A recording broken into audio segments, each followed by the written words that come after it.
Assalamualaikum warahmatullahi wabarakatuh.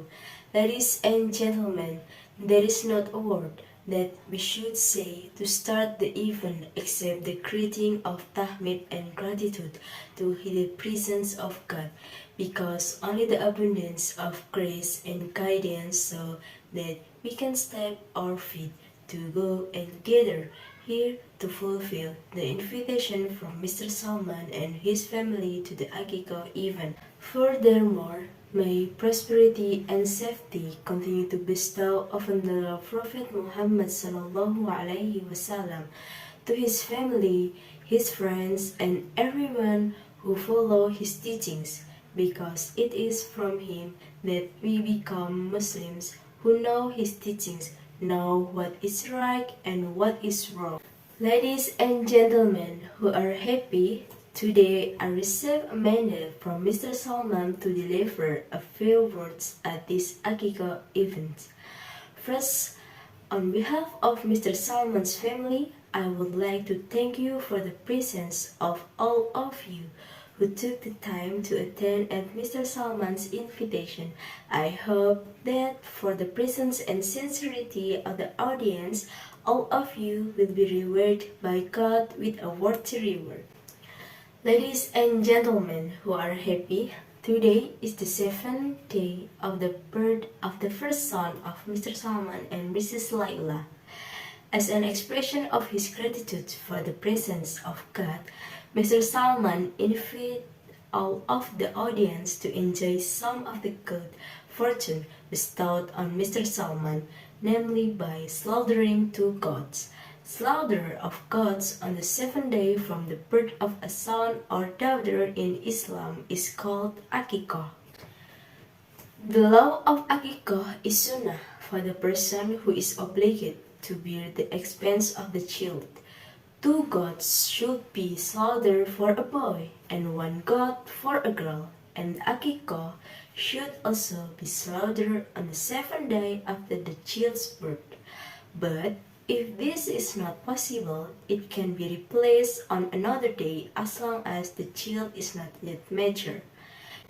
In this case, the Prophet said, Man ahabba minkum ayyansika an walidi falyaf'al anil gulami syatani mukafi'atani wa anil jariyati syatan.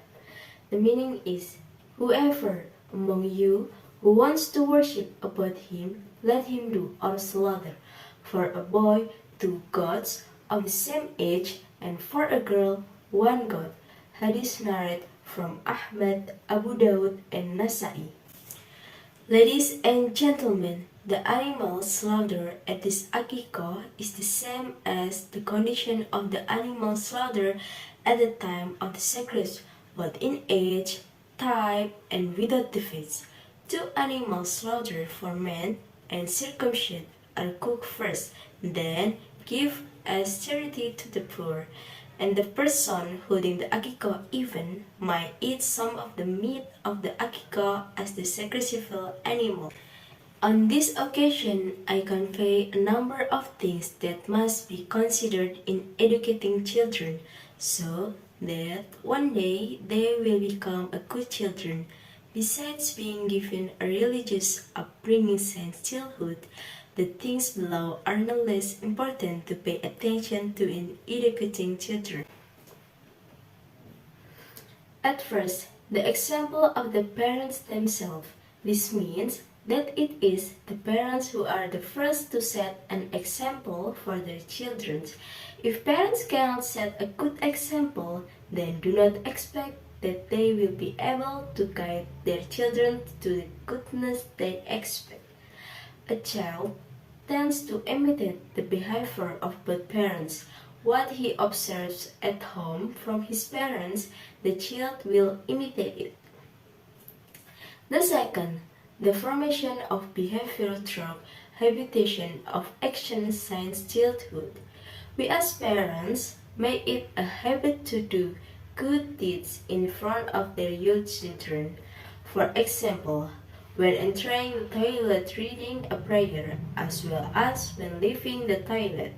All of that, if you get used to it from childhood, later When the child grows up, the child will get used to doing that too.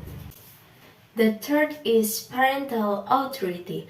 Parental authority is very important in children's education because someone who has authority traits will be more confident. He will be sure of himself because of the authority he has. Therefore, we are more confident to communicate with many people. And the last, no favoritism in front of their children. Because favoritism or one-sidedness towards one child over another will result in feelings of sadness and resentment or hostility between one child and another. Finally, between siblings, there may be strife and confusion. Ladies and gentlemen, those are just a few words of greeting from us. Hopefully, what we conveyed is useful for all of us. I, on behalf of Mr. Salman's family, ask for blessings from all of the audience so that they will be given patience and fortitude in educating their children to study and implement Islamic law. Thus, thank you for all of the attention. Apologize for any shortcoming. Wassalamualaikum warahmatullahi wabarakatuh.